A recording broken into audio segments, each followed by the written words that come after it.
Welcome to season 4. Guys, we've been doing this for 4 years. This is season 4 of the That's wild. Traveling Hoopers podcast. I am your host, Alan Pettigrew Jr., and in front of me are my two best friends in the world, Philip Dixon and Callum McGowan. Guys, go ahead and let the people hear your voice. What's up, everybody? As usual, it's a pleasure to be here, and I'm ready for basketball to get back in full swing. What's going on? It's Philip, aka Mr. Holla at your boy! And yeah, I'm ready to get going. You know what I mean? Ready to get going. Yeah, sorry for anybody who has earphones in. I know he just burst whatever eardrum you got.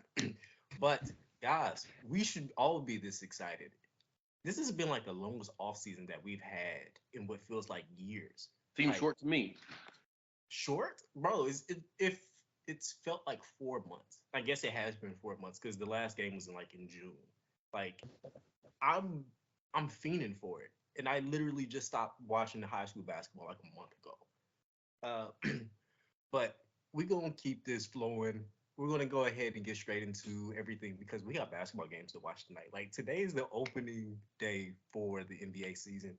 Uh, First question on everybody's docket has to be: what was your favorite storyline from this long NBA offseason? I'll go ahead and go first. It was all the coverage of the 2023 draft class. Like that is my favorite thing, and I think I'm biased here. When I first started scouting basketball back in Texas, I started with the 2022 class. They were all freshmen. And I got to watch all of these kids grow up. A lot of them were in the Dallas Fort Worth area, and we just kind of watched them be really special. And throughout that time, we got to see them grow and matriculate. And now they are up for NBA consideration at the end of this year. And literally all of them are performing above expectation so far. And the new guys that we got to talk about. Scoot Henderson, who's technically class of 2023, but because of the G League Ignite program, he's going to be past that anyway. We got to watch the freakiest prospect I've ever seen in Victor Wembanyama over the last couple months just do special things that we were I've got supposed to a see like other people I've do. got a lot of questions. I got a lot of questions about this guy. Cause like, are we gonna get to it now or No, we can talk about it now. We in the okay. flow. I got Might a as question. well. I got a question because this whole thing of he's the best prospect ever in NBA history. I understand that, and I understand the logic behind it. But the biggest issue with people who are mobile, but specifically as tall as he is one basic foot injury. And they all, for some reason, get injured, in terms of like the foot, right? And that puts them out of commission and things like that. So I don't even think it's because people keep saying people that tall who play basketball at the guard level are the future of the NBA of the next like 10 years, right? In the next 10 years, we're going to see a lot more of him. But they're much more injury prone, so I don't honestly think that's as easy of a statement as what people are making it out to be. But when people keep saying he's the best prospect, I'm like, sure, in theory, that makes all the sense in the world. But what makes LeBron James in terms of like a career, because no one's really saying that in a career he's going to end up being as good as LeBron James. But sure, in terms of a ceiling, that makes sense. In terms of him not playing one game, that makes sense. But does that matter? So what's your definition of matter? Okay. Like, does the ceiling of a prospect before they play one NBA game actually matter? Because we hear these stories all the time of the next LeBron James, yeah, sure, they're not the number one prospects, whatever. But we hear the stories of like people at that level. But personally, that's fine and dandy for people picking up draft picks and teams, whatever. But unless you're a GM for a school, or unless you're a GM, unless you're the owner of a team, if you're a fan or a person talking about you know, the NBA, critiquing the NBA, whatever, right? Does his prospect attributions before he takes one step on the court even matter as a conversation? Calvin, go ahead. You look like you want. Okay, so the short answer is yes, but before I really get to you about why, just that you're right in that we hear that whole, oh, this dude's the best prospect since LeBron James. This dude is the best prospect since, like, we've been getting it for a long time, and it's exhausting, and hype is not worth buying into just because, like, how are y'all always this hype for some like high school kid or college freshman or whatever? Like, not that all hype is necessarily wrong, just that y'all aren't tired.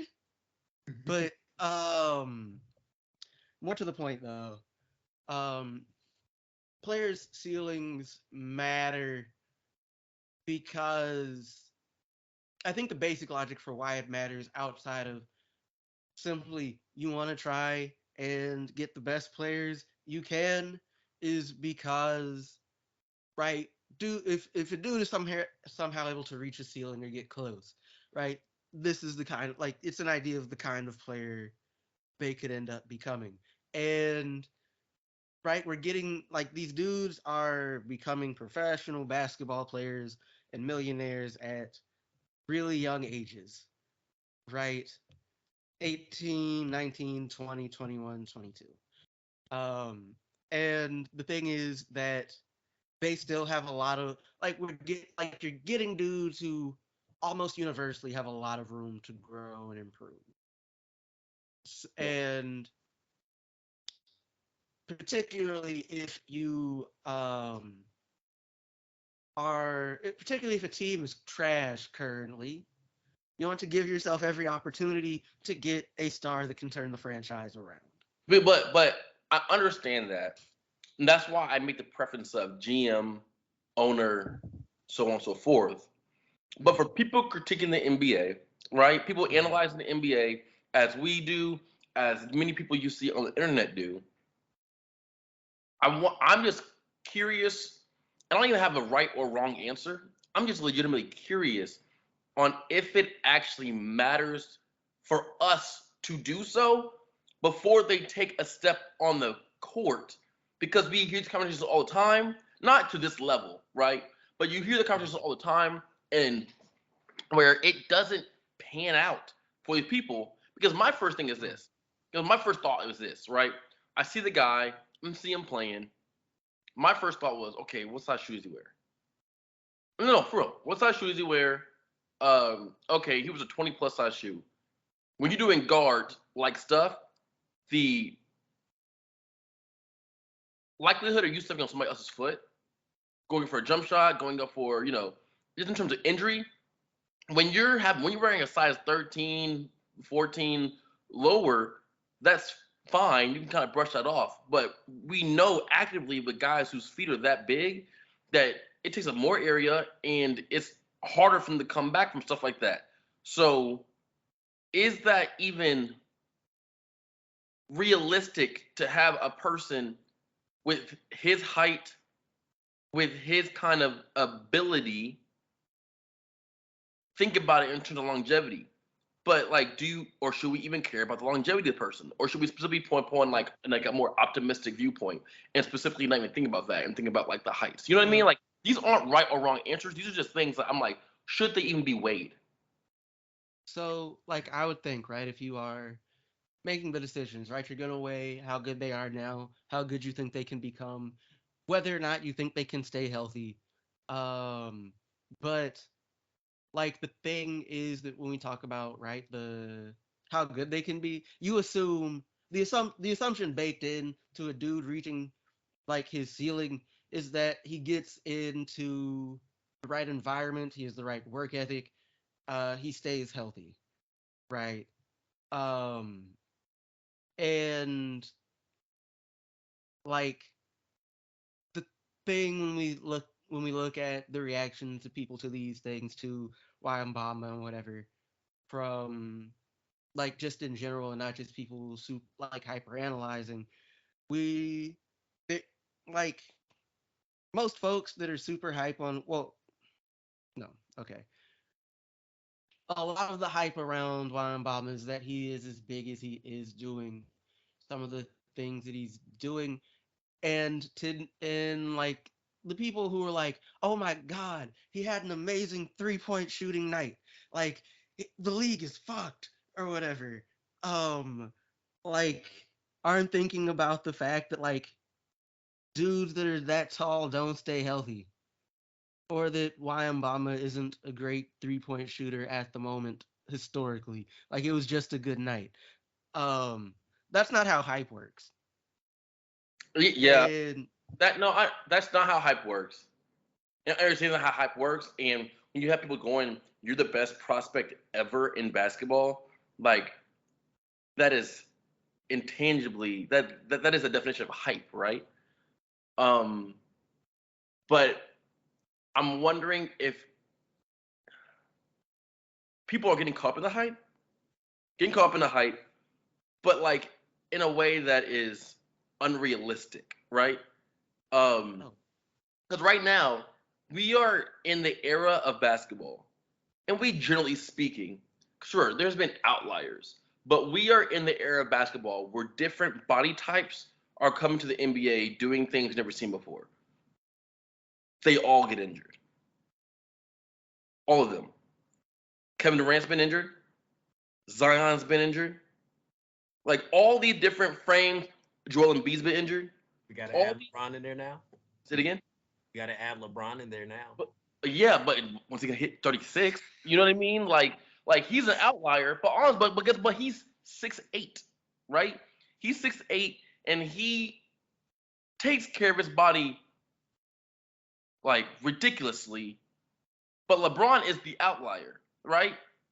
Everybody, generally speaking, who is tall, fluid, and just a different body type than the standard body type we have generally seen in the NBA throughout history, gets injured more times than not. Yes, there are Shaqs. Yes, there are Giannis's, right?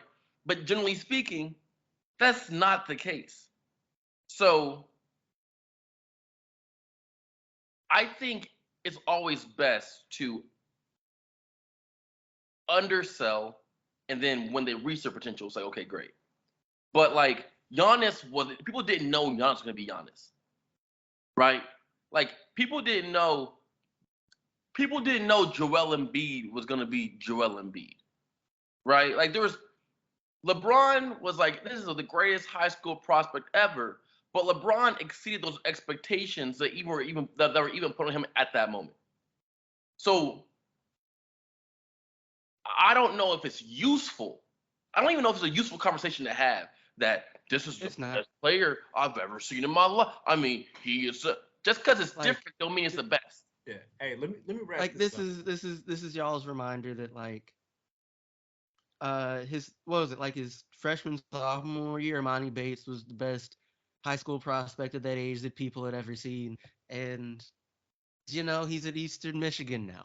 Yeah. So Let me wrap this up for y'all. Hype equals marketing. We still forget that the NBA is a business.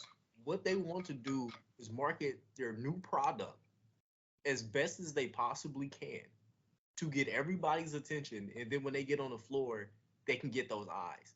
They don't care about the prospect that much.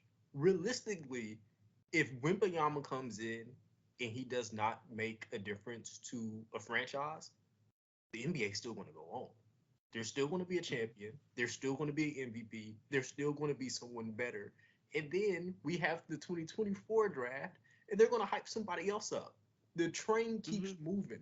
See, This that's is and that all. This is all a People business. like new things, yes, novelty, the shiny new toy. and that is the reality of things, right? Like there is no if there's a buts about that. You are 110% right. I mean, it just goes into the fact that I hate business, like the way the business is ran. and talking about people in terms of like product and commodity, but like as if that could not people. You know what I mean? So it's once again, I think there has to be a separation though between corporate talk, corporate spiel, marketing talk, marketing spiel that is inherently going to happen from NBA teams and the NBA itself versus individuals like us talking about a person. Because we can't get caught up in the we can't get caught up using those same terms, dialects, those same kind of talking points that the business and the NBA uses as individual people, especially when it comes to a prospect like this. I think that's my thought on it. Yeah. And I completely agree with you. I don't think that's something we're gonna deal with. Like, I scout for a living. I'm realistic. There's some kids that I'm not hype on that everybody else is hype on. Me and Calvin have had discussions about Wembayama during the two games against the G League. Yeah. Wembayama scares me. Like, we talk about how fluid he is with the ball in his hands. When he's off ball, he looks like a clunky He looks kind of 17, 18-year-old, 7'5" kid. He moves weird. He doesn't move as well as like the highlights would make you think he moves. Yeah. But guys, that is enough of the part of the offseason that I've liked so much. I need to hear from y'all. What's something in the offseason that you guys liked? Yeah, Calvin, you can go first. I'm thinking because I'm just like there's a lot of stuff. Oh, If for no other reason than like I guess this is mostly for my own amusement. Like I'm amused by Ben Simmons continuing to make excuses for himself. Just it's just Are they like he's making he's making excuses for himself to not try and do better. Like yeah. like he's like, oh, right, y'all are gonna complain if like I don't shoot, and you're gonna complain if I shoot badly. Like, bruh, make a decision. If you're not gonna like, the issue is not just that you don't shoot, it's that you're not aggressive. Like you haven't progressed as an offensive player, and you shy away from big moments, but you want to be considered the guy. I'm sorry, but when it's has just like been like, I want to be the guy? like right, like I remember. I think around the time they were gonna like trade him and whatever, a little around that time, or like when he really kind of like fell out with every. I don't know exactly the period, but like it's just. Look, I don't know, man. Hey, It's just like it seems like it's. This is a pro Ben Simmons podcast, by the way, guys. Oh, you're still in the Nets? I don't even care about the Nets. Who? I got as the NBA champion Again? Right now. Back on the bandwagon, baby. I love this drug. I'm okay with being an athlete. I do not care. I don't care about being wrong. It doesn't really matter in the grand scheme of things. But as far as the Ben Simmons stuff goes, if you go through from when he got to the States while he was at Montverde till now, there is never a moment where Ben Simmons is like, I need to be an offensive hub. Never a moment.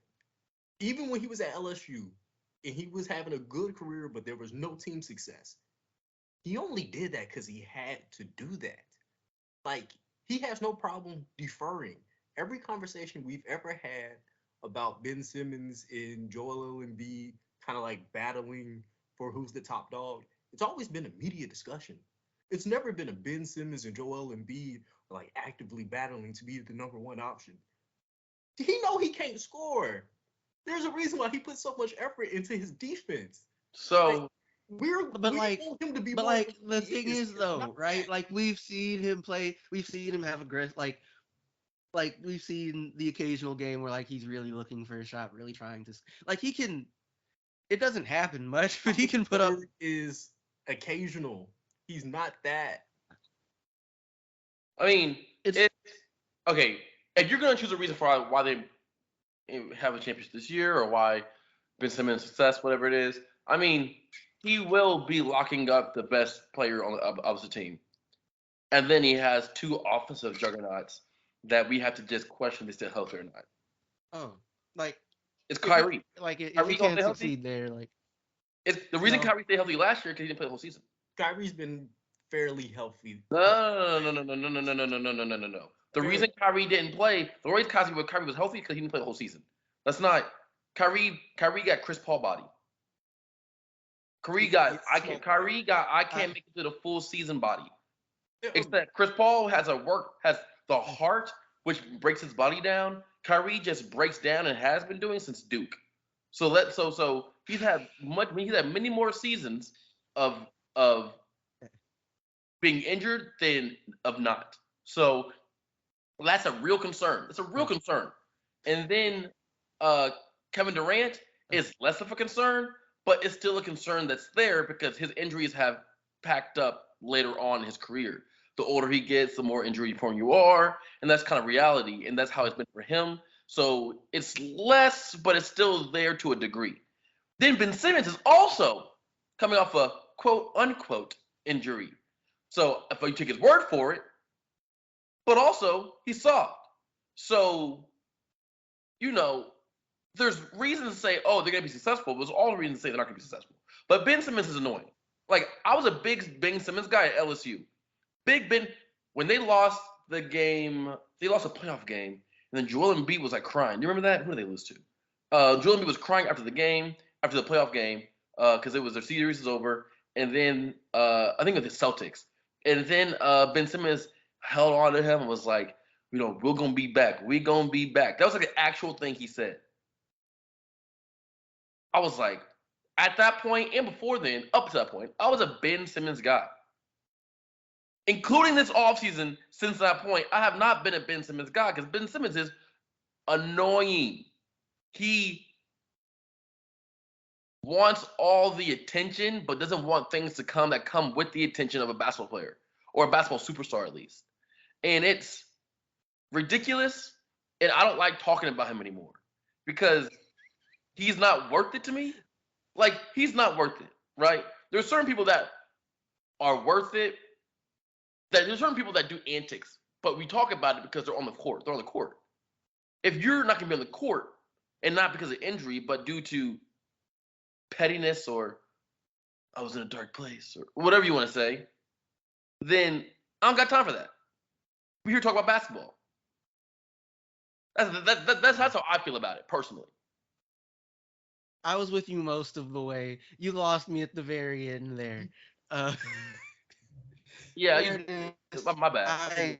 I can't. I'm not gonna speak on that man's mental health, even though I don't know. Like, how can turning down a dunk make your mental health deteriorate enough that you don't play for a year?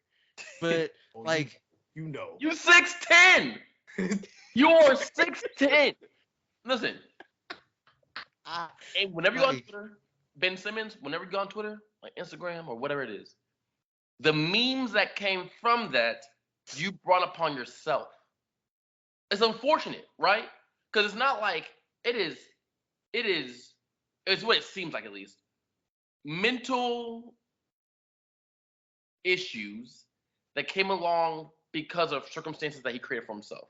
Unfortunate circumstances that he created for himself, but at the end of the day, circumstances that came from himself. Now, that is what we, the audience, have been presented. And I'm going to take it at that surface level, right? With that being the case, I don't care because you did something to yourself. We've seen other players who have been in similar situations have the mental fortitude to counteract that. A good example of that is Paul George. Paul George, for that playoff P thing, was real during the OKC run where they lost because of him and Carmelo and Russell Westbrook, and they're like, you can't. And then Paul George was really the one saying, I was in a dark place, blah, blah, blah. But then he goes to the Clippers, and guess what happens? He puts in that work and he shows up. It just happened that there were some unfortunate injuries that kind of retract from whatever, right? Paul George or Kawhi Leonard getting injured. But he showed up. He retracted that. So all of a sudden now, do you hear anybody talking about playoff P in a negative way? No, you don't. The whole rhetoric is gone. It really is. And the people who do talk about that don't talk basketball.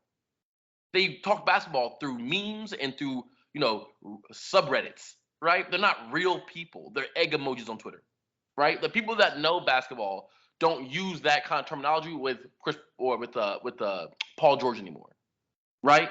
And so we've seen people combat against the struggles that came, or the backlash socially that came along with their struggles.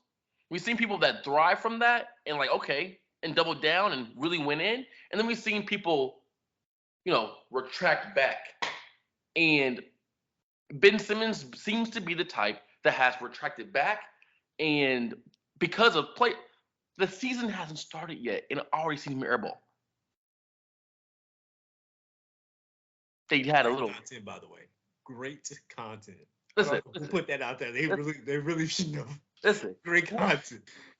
Whoever did that study, that man, he could have shot and made 9 in a row. We'd have no idea. He airballed that one.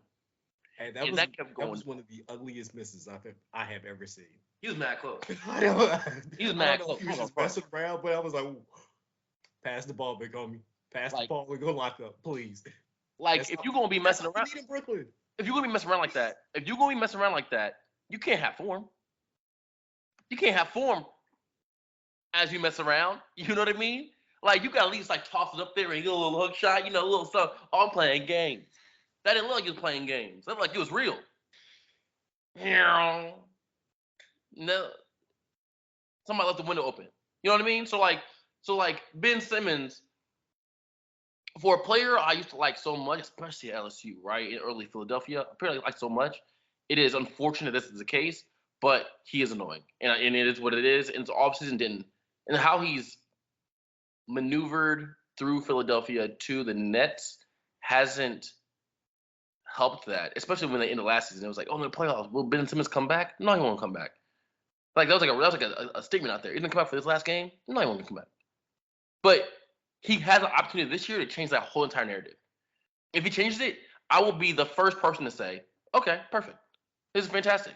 But if he doesn't change it, and he's just the same Ben Simmons, I'm gonna have to clown him.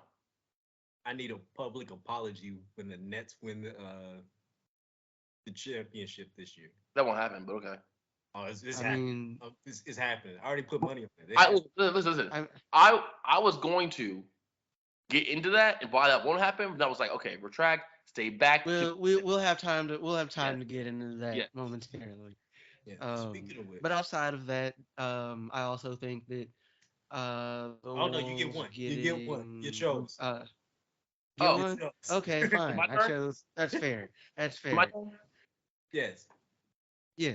You know where I'm going with this, right? Oh, I already know, Captain Ignorance. No. This is going. Oh, actually, yeah. I thought about this. I feel like I know. Listen, Draymond.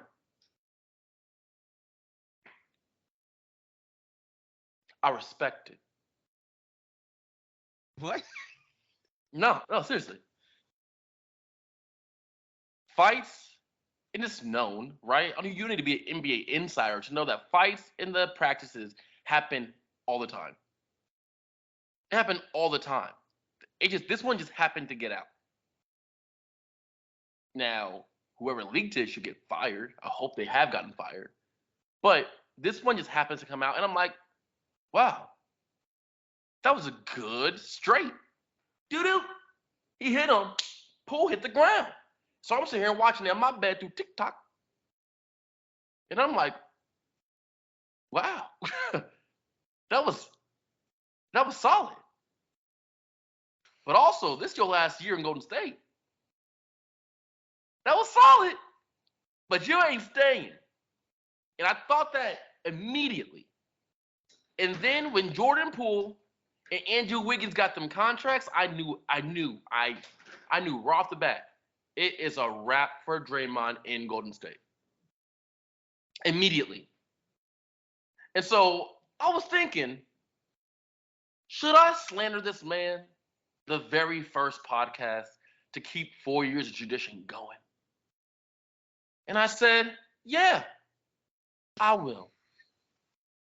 Because we will finally get to see what this man is outside of Golden State. I just got to wait one more year. Now, they're saying he might go to the Lakers. That won't happen. That don't even make sense. It don't make sense at all. That won't happen. That don't make no sense. But that is the rhetoric out there, though, right? That is a thing you see. Oh, you think about he might be going to the Lakers. Draymond Green is going to have the opportunity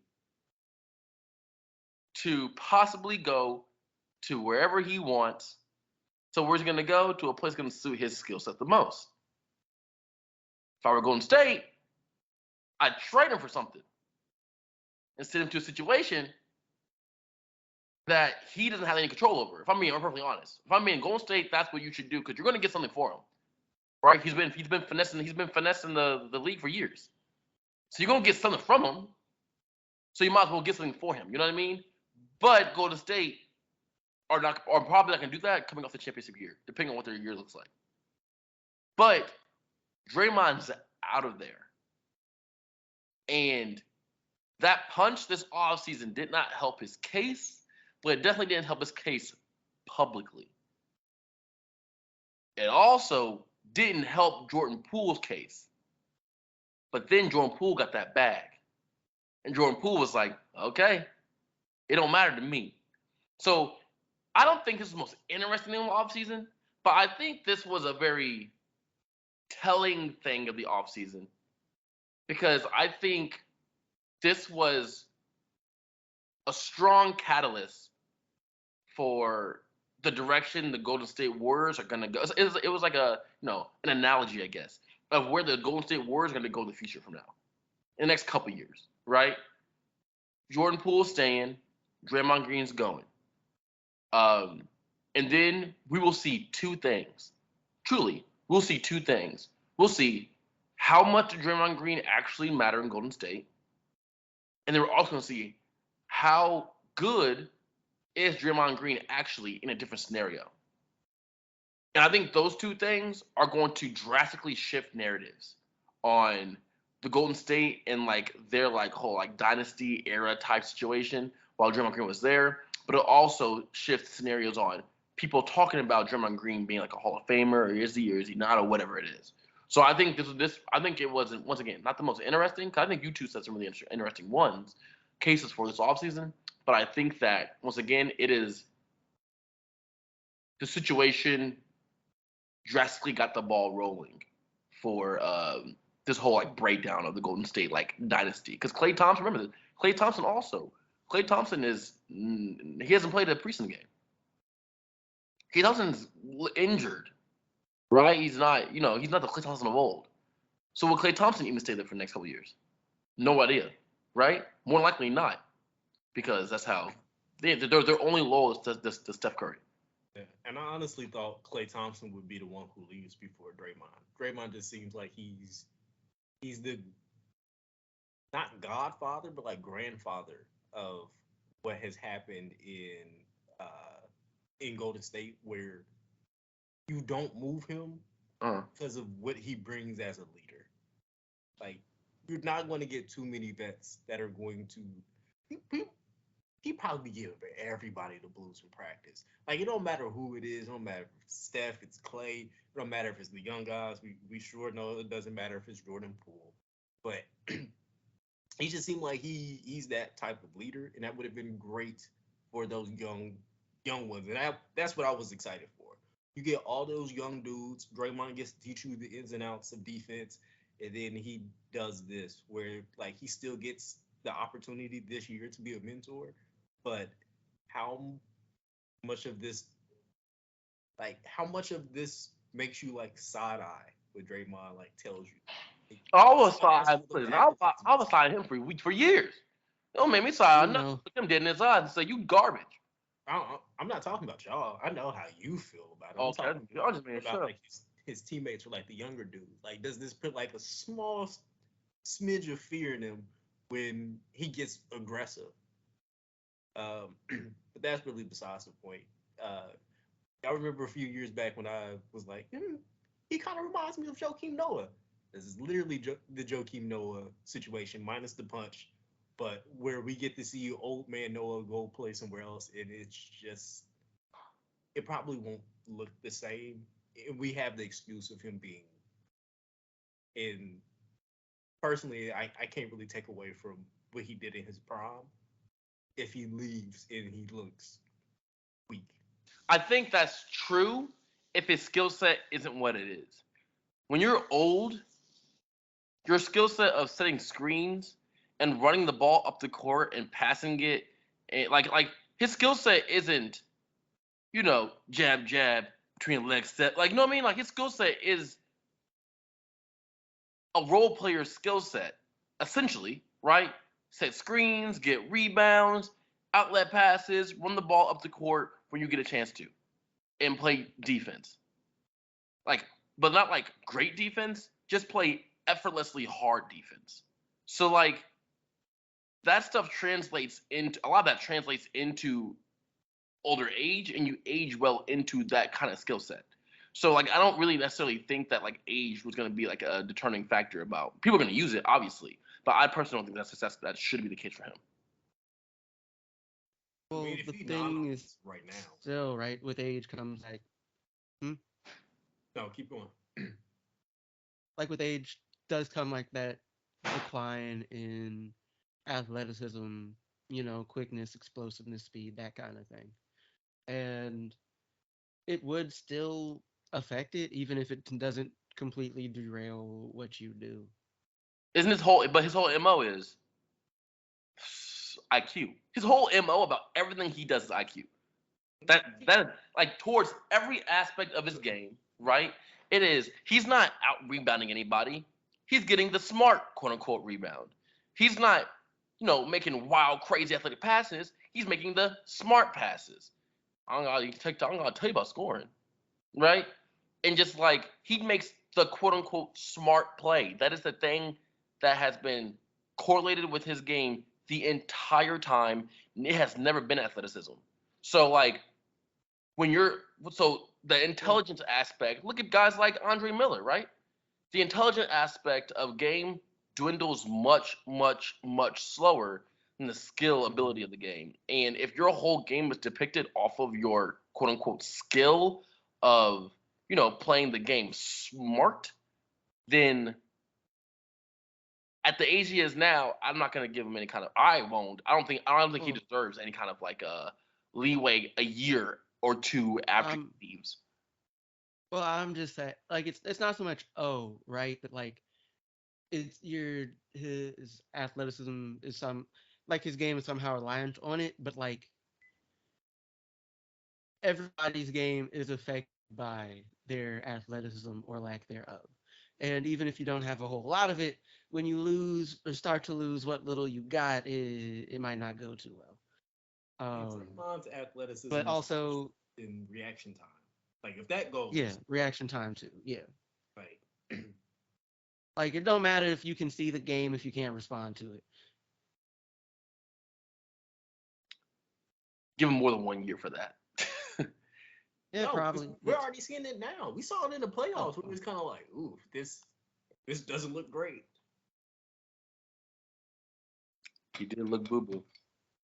It's realistically been like the last like 2.5 years. We're kind of been like, Uh-huh. okay, But then what happened? Curry and Poole and Andrew Wiggins said, "Don't worry, we got you." That means what it is, right? So said that like, man has back so back. like, but that's what happens when you play on great teams with great players. So like, as long as he's not in a situation to where he's with the all-time greatest shooter of all time, and Andrew Wiggins with the resurgent year, and Jordan Poole is one of the all-time, not all-time, one of the up-and-coming, really, really efficient, really good two guards, then what do you do? so You know what I mean? So I mean, so it's not one. It's what it is. It's a wait and see kind of scenario. Yeah, if I may make one last comment about it, because you made me think about it, is like Draymond finds himself in a situation where the Warriors are, whether they're saying it or not, like putting the pieces in place to begin to transition into a different era of that organization.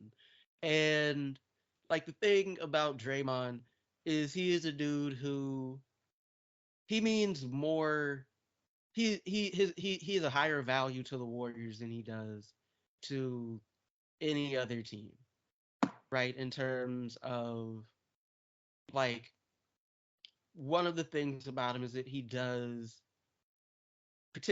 like I don't remember where I saw this, but like Steph is legitimately a better shooter with Draymond on the floor, or at least has been. Um, and right, he allowed them to get into beginning to play the kind of basketball that they play and to continue to do so, even as he hasn't necessarily been some kind of major scoring threat.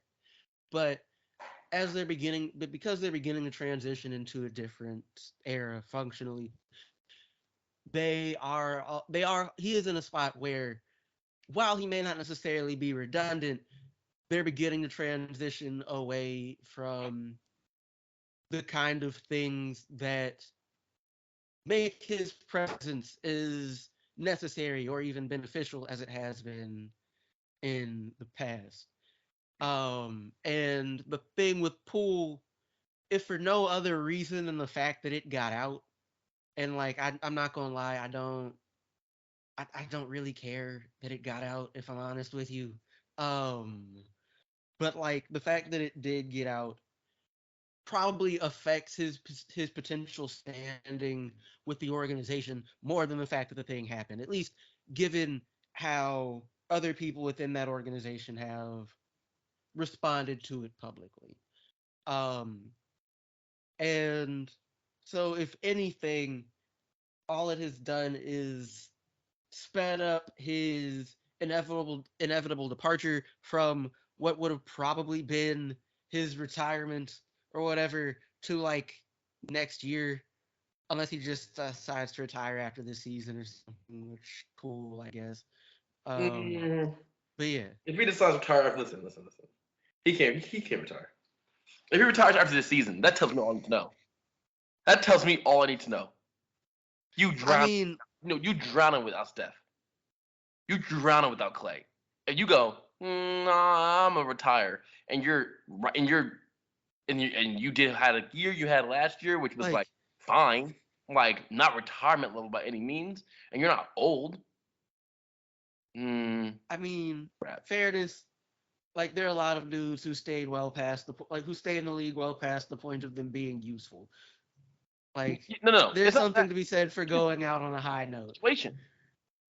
I, as a fan of the game, want to see him in a different situation, so I'm able to gauge more accurately without other people going. I mean, no. I mean, he's a glue that brings stuff and all them together. I want to know what he looks like in a different situation. I like that's just me as a fan of the game. You know what I mean? Like, I just want to know what it looks like. Like you see people in different scenarios, right? So you saw Tim Duncan, for I'm using people that are in, the same teams. You saw Tim Duncan uh with David Robinson, and you saw him with whole different squad, right? You saw Dirk with a lot of different people, right? You saw Kobe with a ton of different people. People who stay on one team, I'm like, I want to see you in different scenarios. He's always been in the exact same scenario. So as a fan of the game, I just want to see what it looks like. And like that, and I also I can make the same thing. I don't want to see before injuries. I was one of those people that wanted to see Clay in a different scenario. I want to see how good it was Clay actually. Like I was just one of those guys. You know what I mean? Will I ever get it? I don't know. I hope I do. But I also, you saw Steph turn into Steph Curry, right? You saw Clay turn into Clay Curry, or you saw Clay turn into Clay Thompson, excuse me. But I also saw Steph like carry teams. I saw Steph carry teams. You know what I mean? Like, I saw Steph really go out there and do his thing. But there's just certain players I want to see. What do you do in other scenarios? And Draymond Green just happens to fall into that category. It's not necessarily even about him. It's just about, that's an easier way to gauge somebody's game. So if you're analyzing or talking about the game itself, that makes it easier on us instead of having to toss out a bunch of hyperboles. You know what I mean? Because the only scenarios we've seen outside of college is Golden State and World Championships and Olympics. Like that's all we ever seen outside of Golden State with him. Him playing with the best of the best of the best of the best. I'm like, okay, so what does that look like when you're not doing that outside of college? Because Christian Laettner did great in college. He didn't do great in the NBA. You know what I mean? So college means one thing, but NBA is a whole different monster. You know what I mean? So that's just me as a fan of the game. Leitner did make an All-Star, by the way. But hey, let's go ahead and keep it moving. Guys, we're gonna do our prediction side of the podcast. We're gonna make it quick, about like 2 minutes. Get your spill off. Um, I'll go first. I personally think the Brooklyn Nets gonna win the championship. Um, I was riding with them on and off. Like if the train was close to the station, I was gonna hop on there. But we saw what Brooklyn did last year. I still have faith. This is a good enough core group. We're getting back Joe Harris, which I think is very necessary. We get hopefully fully healthy Ben Simmons. And realistically, I know this is a lot to ask because we saw how putrid that defense was last year. But Ben Simmons is the type of defensive anchor that this team would need to be successful. He does not have to shoot the ball. He has to be like a fulcrum in the offense where he can just pass the ball around to the league guys, give them like a little bit of breather off the ball, which is absolutely perfect when you got the type of shooters around this team. So I'm still going to rock with the revamped Brooklyn Nets. Um, Fairweather fan at heart will always be. The minute they start looking nasty or they hit like a 3, 4 game losing streak, I'm out. I'm out. But the minute they get back on winning, I'll come back to this clip and be like, I was right. I don't care. Like this again is a lot like last year where there's so many good teams that it could go either way that I am 110% okay with being wrong. But until I've been proven wrong, the Brooklyn Nets are my squad. Okay. Okay. Do you want to go first, Kyle? Or want me to go first? Uh, I'll go. I'll go. Okay. Okay. So based on what I have here, side note, I don't know why I feel like I keep forgetting the 76ers exist. Ah! Um, That's but fine. but I my prediction like for like just for the championship is like I think the Warriors repeat. Like Ooh. and like the thing is it's not my preferred scenario. There are 28 other teams that I would rather see win. Um, but like I don't think that like the stuff with Draymond that we just got done talking about is going to massively throw off their season. One, because it's not like they like waived him or anything, right? Like he's still on the squad. Um, they have good young players that are improving.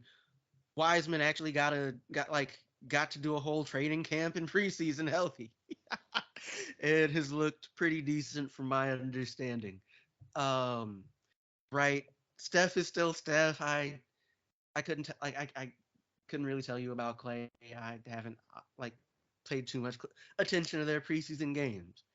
Um, but like they have everything they need to keep the train rolling, and they just ain't to like just you know got extensions for Poole and Wiggins, who was again one of the like a really important part of the last run. Um, and so while it is not the future I want, it is probably the most likely outcome. It's not. So I think the best. I'm really hoping it's not. I think my prediction is going to be the Philadelphia 76ers. Um, James Harden's going to be on a tear. I watch. James Harden had a not great year, 1 year, some months, like, and apparently that was enough because James Harden has haters already, right? James Harden has haters, He's had but if haters for years now. This he, isn't new. he has haters, he has had haters for years. This is not new. All of a sudden, after like literally a couple months post injury and him getting out of the Nets and whatever, all of a sudden those haters are like, "See, we told you. Oh no, he not this, he not that." That was an actual rhetoric that was out there. James Harden heard that, especially in the playoffs. Right when the last couple playoff games, he wasn't taking no shots. It was like it wasn't very James Harden at all, right? At all. At least the ones that we've come to know. That won't be the case this year. James Harden's gonna James Harden, and when James Hardens with Joel Embiid on the team as well, that's wild. And this year is going to be the first year that we've actually been able to see it. Truly. And I know and they have the role players around to be able to compensate for all other aspects of the game, right? Um, I think Doc Rivers is a fine coach. I think he's been helped with the product of who he is playing under him. But I think he's a fine coach. But I do think this double-headed monster, with health in mind, this double-headed monster of Joel Embiid and James Harden are about to destroy this year. I think that's an actual thing. James Harden's lost weight. Like James Harden seems, in terms of press conferences I've seen, in terms of seeing offseason workouts that I've watched of the 76ers and of James Harden, he seems to be taking this very, very, very seriously, right? We have not heard anything of James Harden outside of basketball in the last 6 months. When's the last? No, seriously. It's like Houston to New York to when's the last time we could say that? You got a point. So I do think he's legitimately focused this time, and he's focused this time around because he knows he's in the twilight years of his career at his peak. So he has to take advantage of it, and that's why he took the pay cut. Took advantage of it, so the team take advantage of it because he knows to solidify everything, he needs that championship. If James Harden gets a championship, you have to have a conversation. You made your point. You like Last point. For James Harden to win a championship, or if James Harden were to win a championship, excuse me, he is up there, stats and all, as a top 5 shooting guard in NBA history. But now that's questionable. Championship, that's not questionable anymore. I think number 4 is like Clyde Drexler, and I like him more than Clyde Drexler. He's already up there. Look at Clyde Drexler's numbers. Look at Clyde Drexler. Rick Barry has identical numbers to Kobe Bryant. So like, it's not that easy. We're just of a generation that only knows so much of shooting guard. Our mind goes, Michael Jordan, Kobe Bryant. You know what I mean? Like that's how our mentality is because we're of that generation. But like, there's a lot of good shooting guards out there. Remember, at one point, the shooting guard was like, people had to stack up a shooting guard and really good shooting guards because they had to stop Kobe at one generation and then Michael the generation before. So there's a lot of good shooting guards out there that had just been overshadowed by those two monsters of people. You know what I mean? So you got a point. All right. Round robin MVP prediction. This is another one of those awards that I do not truly care about. My original pick was going to be Ja Morant, but I do not see the Grizzlies having as much success as they did last year. so that's going to hurt his chances greatly. Like he can't get the fifth seed this year and expect to get the MVP. I don't want to be like everybody else and say Luca. Luca just he does not have the team where it would make sense. Like people are still gonna go with best team, best Uh, what you call it. I think MVP comes out of Philadelphia. It is either Harden or it is Embiid. Whichever one of those seems to be the alpha dog is probably going to win the championship this year. Most people would think Embiid should probably have one based off the last 2 years he had. I think voters are probably going to lean his way. If we come down to the top three, he's considered. He's had a good season. They're a top three seed. He doesn't get injured. You kind of have to give him one at this point. And as far as Harden, if Harden looks like Houston Harden, and they're a top three seed, you got to give it to him. You got to give it to him. I know there's other like cool storylines out there. I don't care about them. I think it's either Harden or Embiid. So can I go second just because we're on the similar page? Yeah, go ahead. Uh, Joel Embiid. That's my pick. My for It's my pick for similar reasons as you, but to add on to that, he's upset. You know, with competitive nature, whatever term, not upset at the guy, but he's upset at the process, upset at the fact that Jokic got MVP over him. I think that's going to be motivation for him to keep going and go become even better, whatever it is, right? Because Joel Embiid also has a better team. So if he ends up with a better regular season in terms of record than the Nuggets, then the voters should lean his direction for MVP because when Joel Embiid plays like Joel Embiid is supposed to play, it is dynamic. I mean, he is the best center in the NBA when he plays the way he's supposed to play. And last year, he played the way he's supposed to play, and the year before that, he did too. But this year, I think he even takes a more of a step forward, and we see a Joel Embiid that we have not seen before in terms of dominance, and that's why it's gonna be why it obviously adds on to why I think they're gonna win the championship. But like, I think Joel Embiid's gonna probably win an MVP, just because of like some kind of like competitive vendetta or the fact that he believes he should have won it last year, you know, and use that as motivation to fuel for this year. okay. Um, okay, is the only person who did not pick a 76er. Um, like I legit like I looked at okay, who are the favorites, and I think that I think that assuming they're good, which I expect them to be, uh, I think Zion Williamson will get the MVP when Ooh, he's healthy, long as he can stay healthy, right? that's a Because good one. like he's he's in the best shape he's been in years.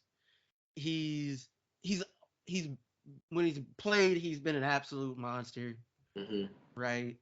Um, he's got he's got the kind of team to be good, right? He's got a legitimate number, like he's got some legit, like they He's have a got good two number team. twos. See, yes, like CJ McCollum and Brandon Ingram are both problems.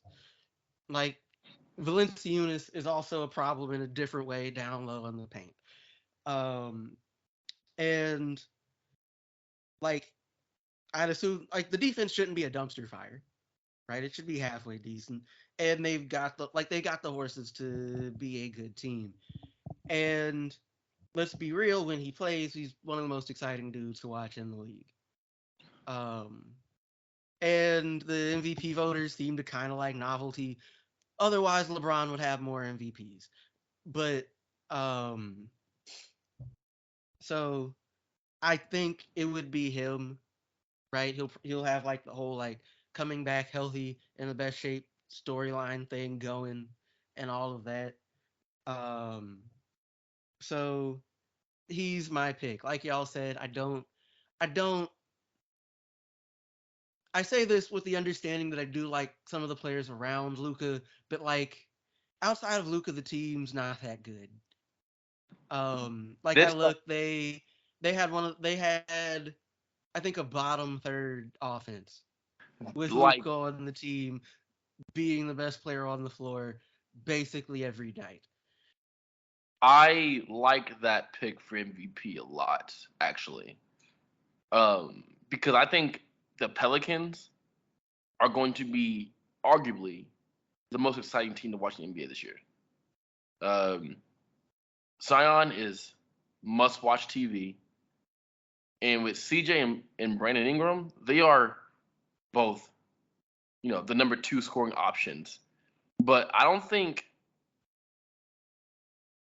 when's the last time we've seen like when is the last time? Is it Shaq Kobe? Like when's the last time we've seen the big man, undersized big man? Not even no, I mean Shaq Kobe. Because when's the last time have you ever seen an undersized big man be number one scoring option, and then the guard, and then have? Barkley, But like, who was his two guard?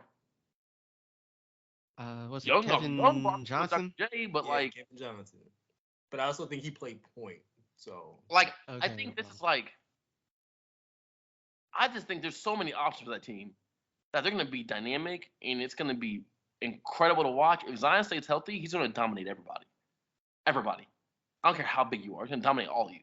So I think that's a really good pick for MVP for sure.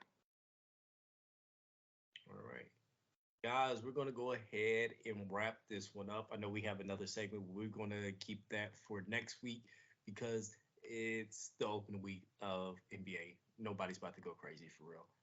I'm saying that with like my fingers crossed because I want like precision to kick in and somebody go for like 60 in like the first week of play.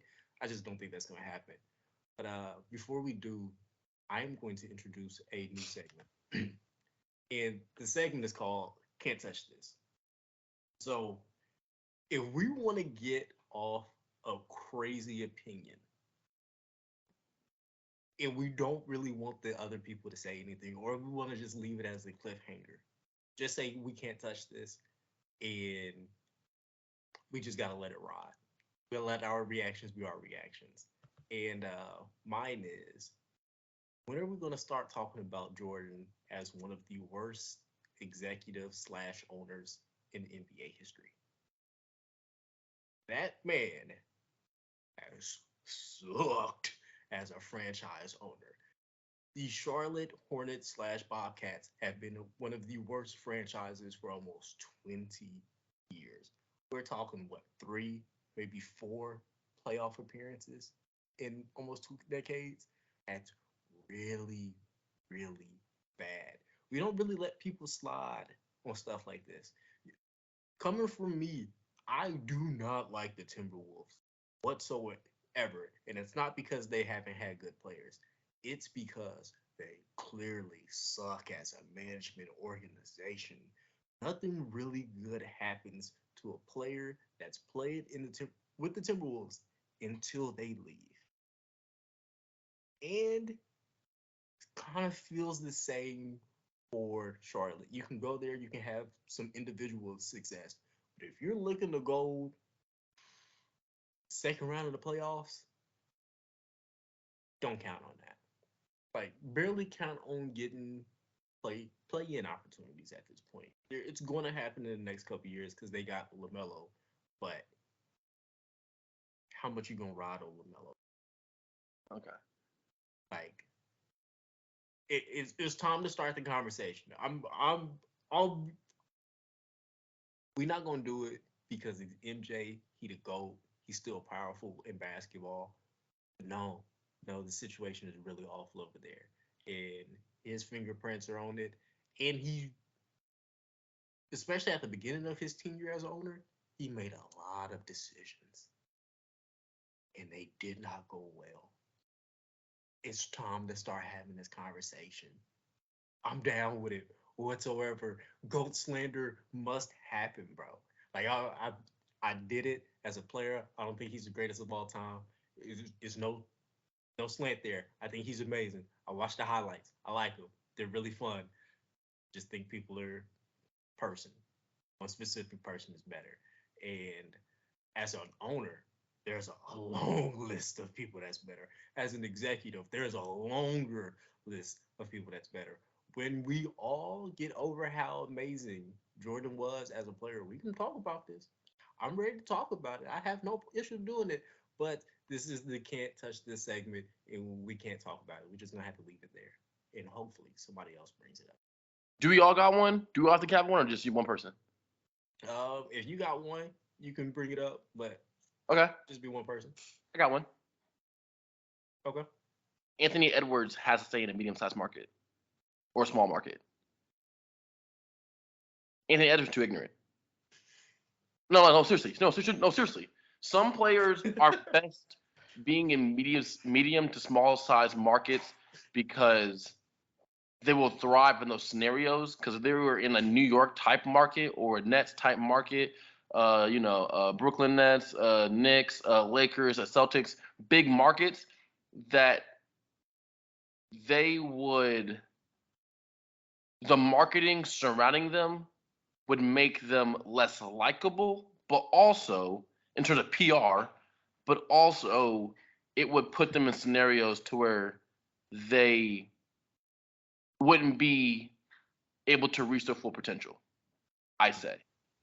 Anthony Edwards, I think that is the case for because and I don't even want to bring this up, but what he did this offseason, like what he said this offseason on a little video, in a bigger market, gets a lot more traction. Like a lot more traction. The reason it did not is because he is in Minnesota. Point blank period. Um and I think that in Minnesota, his game will be able to thrive, right? Being there with Carl Anthony Towns and D'Angelo Russell and things like that. But specifically outside of his game. Just personal, just like he's a young kid saying whatever things that young kids say, that it is best that he is in a small market because he's one of the most exciting players to watch in the NBA. So people are going to so if he's in a bigger market, people would inherently watch him more, and he would gain more popularity, and whatever he said would get scrutinized a lot more. That's also same reasons why it was good that Charles Barkley was also in small markets.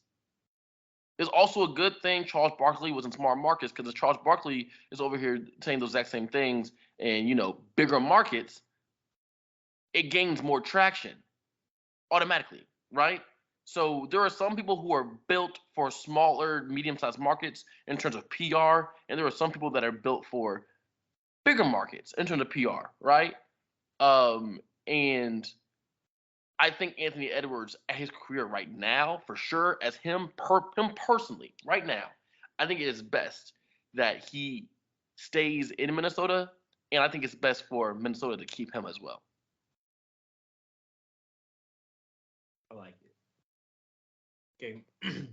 Can't touch it. Guys, thank you so much for tuning in. We're going to go ahead and wrap this up. Uh, while you're listening, go ahead and subscribe to us on YouTube. Go ahead and subscribe to us on all of your favorite podcasting platforms because we there, baby. We everywhere. Go ahead and follow us on TikTok. We're going to be a lot more active. I promise. Maybe we'll see. It's early in the season. We can make a comeback, baby. We're also going to be a little bit more active on Twitter. Like I don't want to lie to y'all, but I also try to subscribe. So I'm just go ahead and lie to you and be honest. And I can't. I guess I can't lie and be honest at the same time.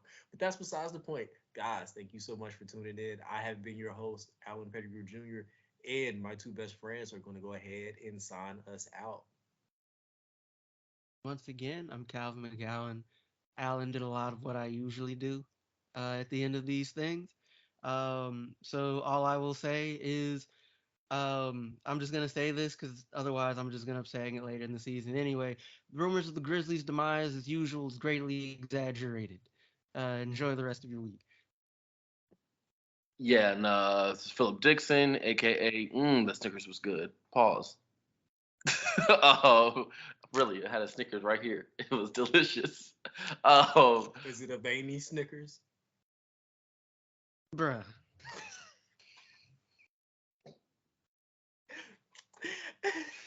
my name is Philip Dixon. Whoa. My name is Philip Dixon. And you can follow me on Instagram at Brother Abe, BROTHAABE. Follow my short films and my feature length film that's coming out in the spring of 2023. Just follow us there. Find me on GoFundMe. Give me some of that money. Help us out because it is all going towards a good cause. And yeah, you guys have a good weekend and welcome back.